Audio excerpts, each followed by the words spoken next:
Hello everyone, potato cutlet recipe చాలా ఈజీగా ఎలా ప్రిపేర్ చేయాలో చూసేద్దాం. ఫస్ట్ ఒక 3 లేదా 4 బంగాళదుంపల్ని బాయిల్ చేసుకొని పక్కన పెట్టుకోవాలి. ఆ తర్వాత ఒక మిక్సీ జార్లో ఒక కప్పు దాకా అటుకుల్ని వేసుకొని ఫైన్ పౌడర్లా గ్రైండ్ చేసుకోవాలి. ఆ తర్వాత వీడియోలో చూపిస్తున్నట్టు బంగాళదుంపల్ని ఇలాగ గ్రేట్ చేసేసుకోవాలి. మ్యాష్ కూడా చేసుకోవచ్చు కానీ ఇలా చేసుకుంటే చాలా టేస్టీగా ఉంటాయి. ఈ విధంగా గ్రేట్ చేసుకున్న తర్వాత దీంట్లోకి సన్నగా తరిగి పెట్టుకున్న ఉల్లిపాయల్ని కూడా కట్ చేసుకొని వేసుకోవాలి.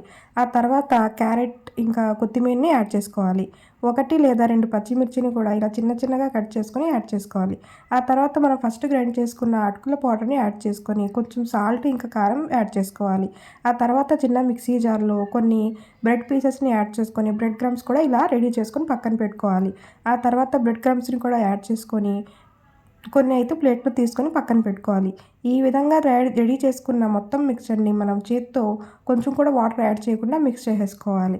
ఆ తర్వాత మిక్స్ చేసుకొని పక్కన పెట్టుకోవాలి. 5 మినిట్స్ తర్వాత కొంచెం మైదా పిండిని లేకపోతే కార్న్‌ఫ్లోర్‌ని ఒక బౌల్‌లో యాడ్ చేసుకొని కొంచెం సాల్ట్ యాడ్ చేసుకోవాలి.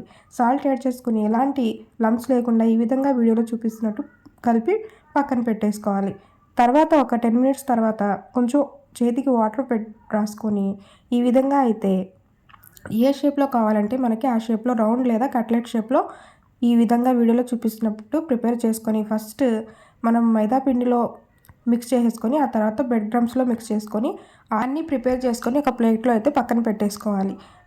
మీడియం ఫ్లేమ్లో ఆయిల్ని బాగా హీట్ చేసేసుకొని ఒకదాని తర్వాత ఒకటి యాడ్ చేసుకొని రెండు వైపులా బ్రౌన్ కలర్ వచ్చే వరకు అయితే ఫ్రై చేసుకోవాలి.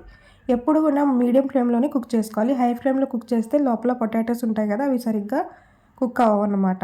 ఈ విధంగా అన్నీ యాడ్ చేసుకొని ఒకదాని తర్వాత ఒకటి కుక్ చేసేసుకున్న తర్వాత సర్వింగ్ ప్లేట్లో తీసుకొని మనం ఈ విధంగా టమాటో సాస్తో సర్వ్ చేసుకుంటే చాలా టేస్టీగా ఉంటాయి. మా పిల్లలకైతే చాలా బాగా నచ్చాయి. మీరు కూడా ట్రై చేయండి. రెసిపీ నచ్చితే ఛానల్ని సబ్స్క్రైబ్ చేసుకోండి. Thank you.